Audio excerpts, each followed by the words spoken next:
나의 왕, 나의 하나님 만군의 여호와여, 주의 제단에서 참새도 제집을 얻고 제비도 새끼둘 보금자리를 얻었나이다.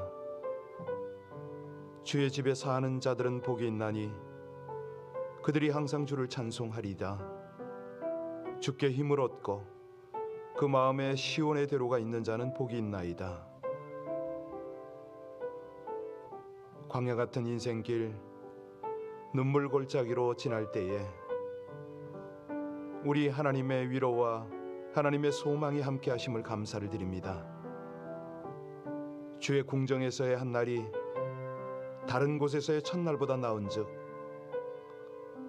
하나님으로 의지하고 주의 성전의 문지기로 있는 것이 우리에게는 행복이요 감사임을 고백합니다.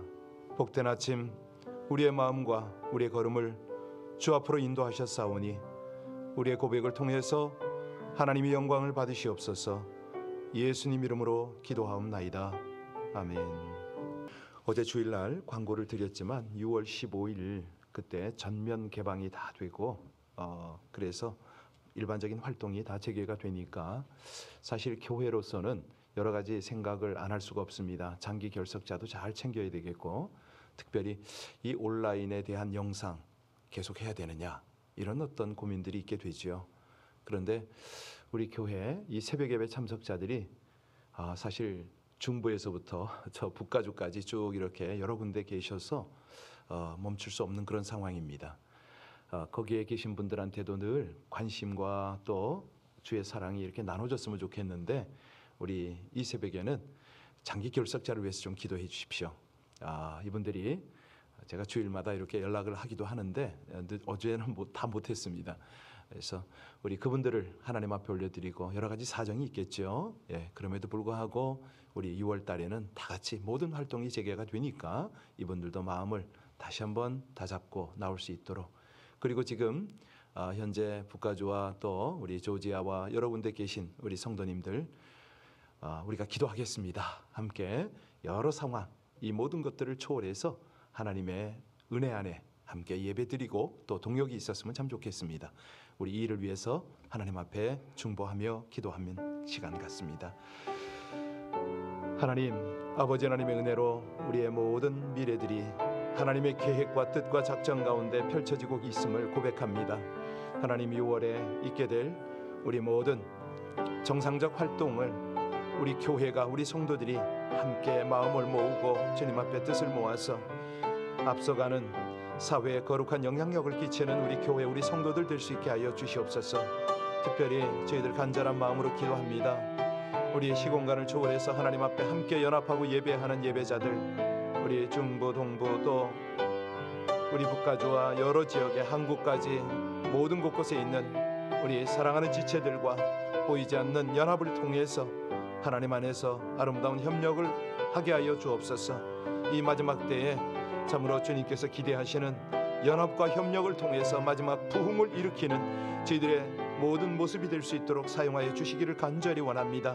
새벽을 깨우고 주 앞에서 열심을 다하는 우리 모든 동역자들이 한결같이 하나님께서 주시는 은혜 속에서 영적인 능력을 덧입고 우리 하나님의 사명을 향하여 힘차게 달려갈 수 있도록 주의 은혜를 베풀어 주시옵소서. 우리가 보이지 않는 끈으로 묶여 싸우니 주의 사랑으로 충만하게 하나가 되고 또 동역이 되게 하여 주시옵소서. 그 일을 이루시고 영광을 받으시게 합당하신 우리 주 예수님 이름으로 기도하옵나이다. 아멘. 출애굽기 21장 12절입니다. 출애굽 21장 12절로 27절까지의 말씀을 합독하십니다. 같이 봉독하시겠습니다. 사람을 쳐 죽인 자는 반드시 죽일 것이나 만일 사람이 고의적으로 한 것이 아니라 나 하나님이 사람을 그의 손에 넘긴 것이면 내가 그를 위하여 한 곳을 정하리니 그 사람이 그리로 도망할 것이며, 사람이 그의 이웃을 고의로 죽였으면 너는 그를 내 제단에서라도 잡아내려 죽일지니라. 자기 아버지나 어머니를 치는 자는 반드시 죽일지니라. 사람을 납치한 자가 그 사람을 팔았든지 자기 수하에 두었든지 그를 반드시 죽일지니라. 자기 아버지나 어머니를 저주하는 자는 반드시 죽일지니라. 사람이 서로 싸우다가 하나가 돌이나 주먹으로 그의 상대방을 쳤으나 그가 죽지 않고 자리에 누웠다가 지팡이를 짚고 일어나 걸으면 그를 친 자가 형벌은 면하되 그간의 손해를 배상하고 완치되도록 할 것이니라. 사람이 매로 그 남종이나 여종을 쳐서 죽이면 반드시 형벌을 받으려니와 그가 하루나 이틀을 형벌을 면하리니 그는 상전의 재산임이라. 사람이 서로 싸우다가 임신을 여인을 쳐서 낙태하게 하였으나 다른 애가 없으면 그 남편의 청구대로 반드시 벌금을 내되 재판장의 판결을 따라 낼 것이니라. 그러므로 다른 해가 있으면 갚되 생명은 생명으로 눈은 눈으로 이는 이로 손은 손으로 발은 발로 된 것은 된 것으로 상하게 한 것은 상함으로 때린 것은 때림으로 갚을지니라. 사람이 그 남종의 한 눈이나 여종의 한 눈을 쳐서 상하게 하면 그 눈에 대한 보상으로 그를 놓아줄 것이며 그 남종의 이나 여종의 이를 쳐서 빠뜨리면 그 이에 대한 보상으로 그를 놓아줄지니라. 아멘. 우리가 지금 하나님께서 시내산 언약을 통해서 이스라엘 백성들에게 허락하시는, 이스라엘 백성에게 내리는 규례입니다. 도덕법의 정수라고도 할 수 있는 어떤 십계명, 그리고 사회생활에 대해 지켜야 할 그런 법을 지금 우리가 받고 있습니다. 재밌는 게 제가 이제 날마다 기도 카드를 보내고 있지 않습니까? 그러면 선교사님, 목사님들이 덜어 받으세요. 어느 목사님이 어제도 탁 답을 보냈어요. 목사님, 율법과 이 계명에 대한 이해를 어떻게 하십니까? 예, 그래서 우리 선교사님의 고견을 한번 들어야겠네요. 그러니까 뻔한 거죠. 다 아는 건데 그것을 이제 어떻게 전달하고 정해서 잘 이렇게 전달하느냐, 이런 거죠.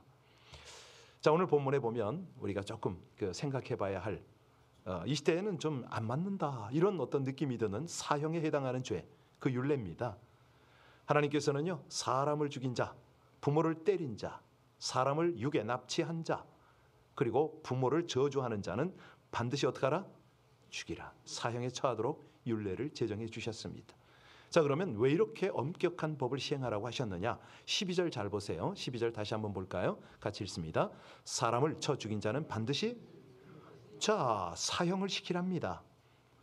이게 첫 번째 범죄로 규정을 하셨거든요. 그러니까 악한 범죄 중에서도 사람을 죽이는 것이 가장 흉악하다, 극악한 범죄다, 이렇게 규정을 하십니다. 왜 이렇게 정하셨을까요? 왜 이렇게 사형까지 언벌에 처하도록 하셨을까요? 그것은요, 하나님의 입장으로 한번 보시기 바랍니다. 사람을 죽이는 것은 단순히 한 사람의 육체를 죽이는 것이 아니지요. 뭐를 파괴하는 겁니까? 그 사람 안에 있는 하나님의 형상을 파괴하기 때문에 이거 이상 큰 죄가 없다, 이렇게 말씀을 하시는 거죠. 15절 한번 보시겠습니까? 쭉 건너뛰어서 15절을 한번 보시면 같이 읽습니다. 자기 아버지나 어머니를 치는 자는 반드시, 왜 부모 치는 죄를 그토록 중한 죄로 보실까요? 극단적 형벌, 사형에 처하게 하실까요? 물론 부모를 치는 것은 하나님의 창조 질서를 부인하는 것이고 하나님에 대한 명백한 도전이기 때문에 그럴 겁니다.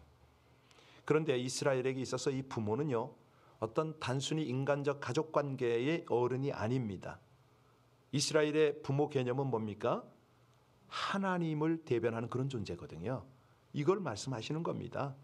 하나님을 대신해서 가정과 자식을 다스리는 존재로서 부모의 말씀은 하나님의 말씀과 같은 그런 권위를 지녔거든요. 그러니까 하나님께서 이런 어떤 권위를, 오소리티를 딱 부여할 때는 이게요, 부모로서 우리가 자녀들을 대하는 것을 생각을 해야 됩니다. 늘 말씀드리지만 지금도 늦지 않았습니다. 우리 어른들이요, 이 연세와 체력에 관계없이 자녀들을 만날 때는 딱 하나님의 말씀으로 예배를 인도하고 기도를 해주고 이렇게 해야 됩니다. 이게 이제 부모의 영적 권위인데 하나님께서 이 영적 권위에 도전하는 것은 이게 용납이 되질 않는 거죠. 따라서 부모를 때리는 것은 자식으로 하여금 부모에게 순종하도록 하신 하나님의 창조 질서를 정면으로 거부하는 거잖아요. 부모가 대변하고 있는 이 창조주 하나님의 권위에 대한 도전이거든요. 악행이죠. 그래서 부모를 때리는 것은 직접적으로 사람을 죽이는 살인죄에 못지않는 큰 죄다. 이거는 극형을 받는 것이 마땅하다. 이거 하나님 놀랍지 않으세요? 16절 볼까요? 같이 읽습니다. 16절입니다. 사람을 납치한 자가 그 사람을 팔았든지 자기 수하에 두었든지 그를 반드시 이제 개역 성경에 보면 후렸다 이런 말을 써요. 무슨 말이냐면 노예로 부리거나 팔아먹을 목적으로 유괴하는 것, 이런 걸 의미합니다. 유괴하는 자는 죽이라. 왜 유괴를 사형에 해당하는 큰 죄로 규정하는 걸까? 이건 뭐냐면요, 하나님의 형상으로 만들어 놓은 존귀한 인간을 짐승 취급했다 이거죠. 물건 취급했다 이거죠. 그러니까 비천한 존재로 전락시키는 행위이기 때문에 하나님께는 용납이 안 됩니다. 여러분, 사람이 왜 유괴를 합니까? 왜 사람을 유괴하죠? 돈을 벌기 위한 거 아닙니까? 돈 때문에 그러는 거 아닙니까? 그러니까 단지 돈을 받고 팔고 살고 할 물건이 아니라는 거죠. 그러니까 인간을 존귀하게 창조하신 하나님의 의지를 짓밟는 겁니다. 신성 모독죄와 같은 그런 범죄라는 거죠. 그러니 이거는 극형을 면할 수가 없다. 참 우리 하나님의 법이 너무 놀랍습니다. 17절 볼까요? 자, 17절 말씀 같이 보겠습니다. 자기의 아버지나 어머니를 저주하는 자는 반드시, 부모를 죽이고 때리고 한 것을 처벌하는 것은 우리가 압니다. 이제 이해가 됐어요. 그런데 부모를 저주하는 자를 죽이라. 그러니까 이게 부모에 대한 죄가 얼마나 큰 죄인가를 이제 배워야 된다는 거죠. 특별히 오늘 본문 이 말로써 본문의 이제 그 뉘앙스가 그겁니다. 말로 부모에게 죄를 지어? 그거는 직접 때린 것과 조금도 다를 바가 없다. 이걸 이제 자각시키는 거죠. 부모를 저주하는 것은요, 부모를 욕하거나 비난하고 멸시하는 것을 가리키잖아요. 하니까 자기를 낳아주고 길러주신 부모에게 보답은 해드리지 못할 망정, 욕하고 비난하고 멸시하는 것, 이거는 배은 망덕의 행위입니다. 그러니까 부모의 권위는 자식에게 있어서 하나님의 권위를 대신한다는 점에서 하나님의 은혜에 대한 배신과도 같은 거죠. 그래서 이 자식들이 와서 이런 설교를 좀 들어야 되는데 속으로 그러게 사실이요, 하나님께서는요 자신의 형상대로 지으신 사람의 생명을 어느 누구보다도 존귀하게 여기시기 때문에 무릇 사람의 피를 흘리는 사람이 그 피를 흘릴 것이니 이는 하나님께서 자기 형상대로 사람을 지으셨습니다. 이렇게 선언하세요. 그러니까 이 정의를 초월하는 하나님의 법인 거죠. 우리는 세상적 관념을 가지고, 사실 보면은 이제 이 법을 공부하는 사람들이 이제 다 그 근원을 찾아오면 성경 아닙니까? 여기 보니까 이렇게 우리 하나님이 아주 단호할 때가 계세요. 이건 단호하게 응징해서 살인죄가 성행하지 않도록 해라 이 말씀 아닙니까? 그러니까 많은 사람들을 무고하게 죽이는 통치자들 누군지 떠오르시죠? 인류의 양심 법정, 도덕 법정에 반드시 세워라. 뭐 이런 어떤 하나님의 메시지라고 보면 됩니다. 또 다른 점에서 이 말씀을 우리가 적용을 해야 될 것이 있는데요. 예를 들어서 그런 겁니다. 음주운전 같은 거. 여기도 자유롭지 못한 저부터도 있는데. 아니 음주운전 같은 거는요, 직접 살인은 아니지만 간접 살인죄의 행위입니다. 또 있습니다. 불량식품 같은 거 있잖아요. 치명적인 이런 것들을 만들거나 판매하는 거 있잖아요. 요즘에 우리 미국에서 문제가 되고 있는 태아 낙태, 이런 것들도 다 거기에 해당이 됩니다. 자, 18절, 19절 보겠습니다. 같이 읽습니다. 사람이 서로 싸우다가 하나가 돌이나 주먹으로 그의 상대방을 쳤으나 그가 죽지 않고 자리에 누웠다가 지팡이를 짚고 일어나 걸으면 그를 친 자가 형벌은 면하되 그간의 손해를 배상하고 그가 완치되게 할 것이니라. 이제 싸우는 상황입니다. 서로 싸우는 도중에 감정이 극렬해진 거예요. 그래서 상대방을 돌이나 주먹으로 친 경우가 있지요. 이 경우를 설명하시면서 미리 무기를 준비하지 않은 경우, 또 미리 무기를 가지고 간 경우 분명히 차이가 있다는 겁니다. 얼떨결에 휘두르는 이제 주먹, 싸우는 도중에 주변에서 쉽게 취할 수 있는 돌로서 상대방을 치는 경우, 이거는 우발적 범죄, 이렇게 이제 쳐주시는 거죠. 그 길거리에 흔하잖아요, 돌이. 그리고 어떻게 이제 그 정말 뭐 살기도 들어갔겠지만 반사적으로 자기가 자신을 방어하기 위해서 상대방을 주먹으로 때렸다. 이거는 처음부터 상대방을 해칠 의도가 없고 순간적 감정에 의해서 일어난 행동이라고 말해 주십니다. 이때 한 사람이 순간적 감정을 못 이겨서 폭력을 행사하게 된 것에는 그 상대의 감정을 끌어일으킨 책임도 있다 이거죠. 하나님께서 그걸 말씀을 하십니다. 여기서 이제 우리가 깨달아야 되는 게 뭐냐면 이 계명 속에서 하나님이 말씀하고자 하는 교훈이 뭐냐 이거예요. 아주 중요한 교훈이 담겨 있는데 이 세상에서 벌어지는 갈등에는, 다툼에는 어느 한쪽만 잘못이 아니고 서로의 잘못이 있다. 그래서 발생한다. 모든 싸움은요, 다툼에 참여한 사람들의 공동 책임이다. 이걸 지금 강조하고 계신 겁니다.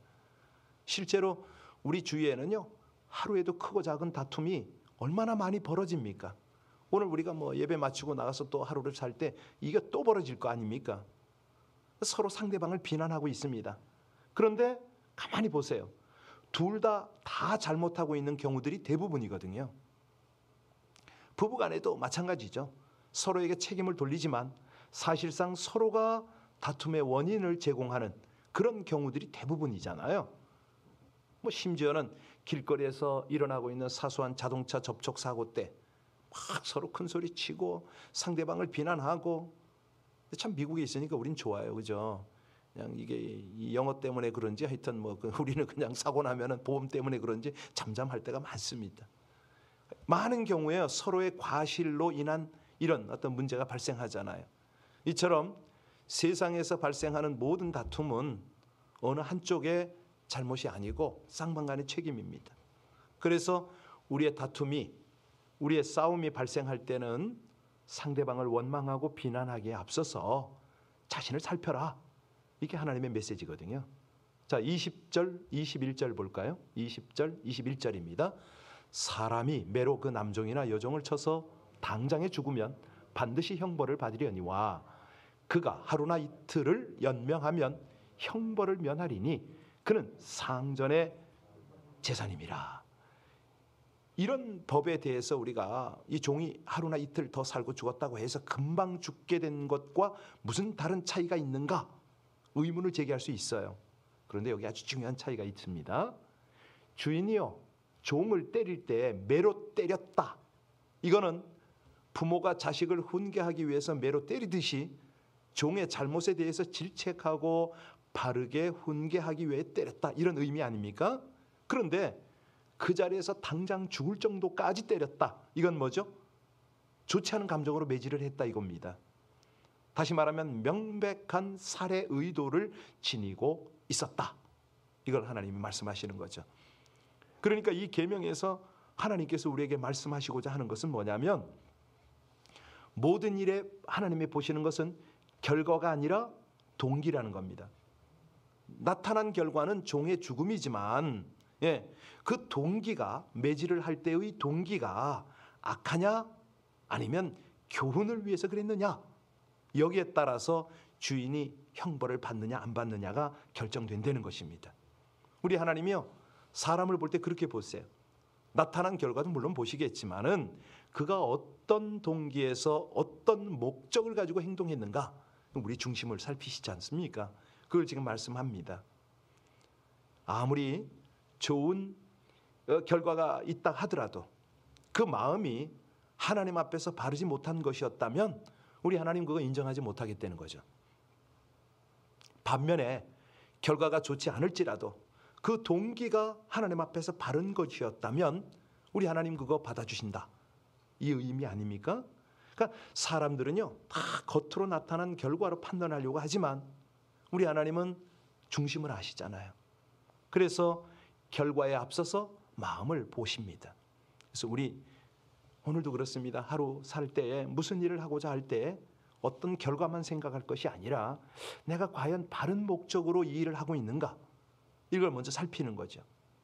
그럴 때 하나님께서는 그 일을 성공적으로 이끌어 가도록 하십니다. 22절 볼까요? 22절 같이 읽겠습니다. 사람이 서로 싸우다가 임신한 여인을 쳐서 낙태하게 하였으나 다른 해가 없으면 그 남편의 청구대로 반드시 벌금을 내되 재판장의 판결을 따라 싸우다가 아이벤 여인을 다치게 했습니다. 그때는 청구대로, 남편의 청구대로 내라. 이게 고의가 아니고 실수였기 때문에 형벌을 당하지 않지만 자신의 잘못으로 상대가 입은 피해에 대해서는 응당 대가를 치러라, 이 말 아닙니까? 이런 경우에요, 피해자의 요구가 지나치면 안 되잖아요. 그래서 재판장의 판결을 쫓아 보상하라, 이겁니다. 우리 하나님이요, 이 사람들의 생각하는 정의를 초월하는 그런 하나님의 판결법이 여기 있습니다. 상대방이 잘못했다고 해도 그 약점을 이용한 부당한 이익 취하려는 거, 이거 하나님이 딱딱 막아주시거든요. 우리에게 하나님께서 오늘도 말씀하십니다. 상대방의 약점을 이용하려고 하지 말아라. 네, 23절로 25절 볼까요? 23절로 25절, 이제 동해보복법이 나오는데 같이 읽겠습니다. 그러나 다른 해가 있으면 갚되 생명은 생명으로, 눈은 눈으로, 이는 이로, 손은 손으로, 발은 발로, 된 것은 된 것으로, 상하게 한 것은, 때린 것은 때림으로, 이 상대의 신체 기관을 상하게 한 자, 피해자가 다친 신체 기관에 상응하는 부분에 대해서 똑같은 처벌을 받아야 한다. 이 소위 말하는 동해보복법입니다. 그런데 이 동해보복법은 범죄자에 대한 하나님의 엄격한 공의가 목적이거든요. 자, 하나님께서 이 법을 주신 본래의 의도는 죄 범한 자를 심판하기 위한 것도 있지만 보다 더 크게 보복의 악순환이 일어나는 걸 방지하는 거 아닙니까? 그거거든요. 그래서 이 법을 가만히 보면 정의를 뛰어넘는 하나님의 사랑의 법이 여기 있어요. 여러분, 그 미술가 루오가 남긴 재밌는 그 판화가 있는데요. 그 판화의 제목이 뭐냐면 향나무는 자기를 찍는 도끼날에 향을 묻힌다, 이 제목이에요. 괴롭히고 아픔과 상처를 주고 죽음까지 주는 도끼날일지라도 거기다가 독을 뿜어서 묻혀주지 않고 오히려 향을 묻혀주는 향나무다, 이걸 이제 판화 작품이 강조를 해요. 그런데 이거를 우리 하나님께 인용을 하면 예수 그리스도가 그런 분이잖아요. 자기 비방하고 멸시하고 죽이려는 자들 앞에서 오히려 그 원수들을 용서하고 사랑으로 감싸면서 뭐라고 그럽니까? 아버지여, 저희를 사하여 주옵소서. 자기 하는 것을 알지 못함이니이다. 우리 예수님 그렇게 하시잖아요. 그러니까 바로 이거예요. 오늘 제목이 차원을 뛰어넘는 정의인데 그겁니다. 아니, 우리 예수님이 얼마나 타는 목마름을 견뎌야 했고 고통으로 인하여 정말 이 뼈의 고통을 셀 수가 없었잖아요. 근데 그런 상황에서도 원수들을 사랑으로 용납하시고 십자가를 지셨습니다. 세상에서요, 우리를 찍으려는 수많은 도끼날들이 사방에서 얼마나 번뜩거립니까? 그런 도끼날에 찍히더라도 우리 속에 있는 주님의 사랑을 나눠주고 예수의 향기를 날릴 수만 있다면 이런 법들쯤이야 넉넉히 우리가 다 뛰어넘을 수가 있지 않습니까? 우리 인간의 감정, 인간의 생각으로는 도저히 용서할 수 없는 사람이라도 우리 주님의 본을 따라, 도우심을 따라 우리가 용서하고 축복을 빌어주는 정말 차원을 뛰어넘는 정의, 하나님의 사랑으로 살아가는 그 일을 위해서 노력하고 기도하는 저와 여러분들 되시기를 주의 이름으로 축원합니다. 기도하시겠습니다. 자유와 생명을 위해서 율법을 주신 하나님, 죄의 경중에 따라 합당한 벌을 내리되 무분별한 피해 복수와 죄인에 대한 과도한 폭력적 처벌을 금하고 피해자의 이익을 보장하도록 하신 하나님의 공의의 법을 잘 준행함으로 하나님의 공의를 이루는 세상이 되게 하여 주시옵소서. 모든 그리스도인들은 범죄에 대하여 사사로운 감정에 치우치지 않고 유연성과 균형이 있는 자세로 세상 법을 뛰어넘어서 악한 생각까지 경계하시는 하나님 법과 사랑으로 의를 행하며 살게 하여 주시옵소서. 생활의 영역에서 하나님의 의를 이룰 뿐만 아니라 하나님의 통치와 역사를 나타내는 거룩하고 진실한 백성들이 되기를 원하며 우리 주 예수님 이름으로 기도하옵나이다. 아멘. 우리 하나님께서 주시는 귀한 은혜들을 우리가 함께 누리고 나누고 흘려보냈으면 참 좋겠는데요. 우리 교회 열심을 내지 못하는 분들 생각하면서 이 아침에 함께 기도해 주시길 부탁합니다. 무엇보다도 우리 주님께서 베푸신 그 사랑을 기억하며 하나님, 우리가 보이지 않는 지체들을 위하여, 아직 나오지 않는 그런 지체들을 위하여 기도할 수 있음이 은혜입니다. 중보로 하나님과 함께 동역할 수 있는 이 은혜를 주셨는데, 보이지 않고 잡히지 않아도 하나님 앞에서 우리의 본분을 다할 때에 아버지 하나님께서 우리의 중심을 보시고 하나님의 거룩한 뜻을 이룰 것을 믿습니다. 하나님의 말씀이 우리를 다시 한번 교훈하고 감동하시고 우리 삶을 이끌어 주시니 진실로 감사하다고 고백드리고, 우리 많은 중보 제목을 가지고 특별히 이 나라 민족과 우리 북한 땅을 위해서 합심으로 기도하겠습니다. 오직 아버지 하나님의 은혜로 이 백성들이 주 앞에 있습니다. 하나님의 은혜를 다시 한번 회복하고 주 안에서 우리 주님께서 받으실 만한 우리의 중심이 들여지는 중보로 주님 앞에 나아갑니다. 하나님, 사랑하는 우리 모든 성도님들, 이 새벽을 깨우며 하나님 앞에 중심을 다하여 기도할 때에 우리 아버지 하나님 성령으로 주장하여 주시옵소서. 더욱 깊은 기도, 간절한 기도, 우리 하나님이 받으실 만한 중심이 담긴 기도로 아버지 하나님의 보좌 앞에 올리며 주님께서 기쁘셔서 감동으로 응답하시는 귀한 은혜 허락하여 주옵소서. 지금 비록 보이지 않고 잡히지 않지만 하나님께서는 주의 뜻대로 간구하는 모든 기도 주님의 때에 주님의 방법으로 놀랍게 역사하실 것을 믿습니다. 하나님, 각 가정과 우리 본당에서 주님 앞에 중보하는 모든 무릎들이 복이 있게 하여 주옵소서. 그 기도가 힘이 있게 하여 주시옵소서. 간절함으로 영으로 중심을 다한 그 기도가 우리 아버지 하나님 앞에 아름다운 향이 되게 하시고 하나님의 영광 중에 응답하시는 놀라운 복도 누리게 하여 주시옵소서. 주와 함께 동행하며 동역하는 아름다운 주의 백성들 삼으신 것을 감사합니다. 주님을 찬양합니다. 영화로우신 우리 아버지 하나님, 귀한 당신의 백성들이 주 앞에서 다 전함으로 감사함으로 기도하는 이 귀하고 특별한 집되게 하심을 찬양합니다. 영광과 존귀 찬송을 받으셔서